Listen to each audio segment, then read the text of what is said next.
Mummy આજ તમારો જન્મદિવસ છે તો તમારા માટે સાડી લાવી. ક્યાંથી લાવ્યો બેટા?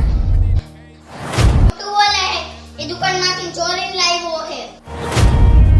નહીં ના, એ દુકાનદાર ગયો તો ખા તારા માના હા.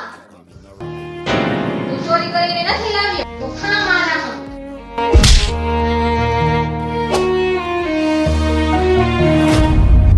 તે તો મારી શિખામણને માટીમાં ભેળવી દીધી.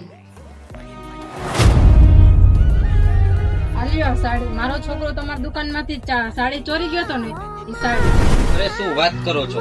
તમારો છોકરો આખો દિવસ અહીં દુકાનમાં મહેનત કરીને તમારા માટે સાડી લઈ ગયો છે. એને મને કીધું હતું આજે મારો મમ્મીનો જન્મદિવસ છે એટલા માટે મારે સાડી લઈ જવી છે. એને મારી દુકાનમાંથી ચોરી નથી કરી. બહુ સમજદાર તમારો છોકરો છે. તે આખો દિવસ મહેનત કરીને મારા માટે સાડી લીધી તે મને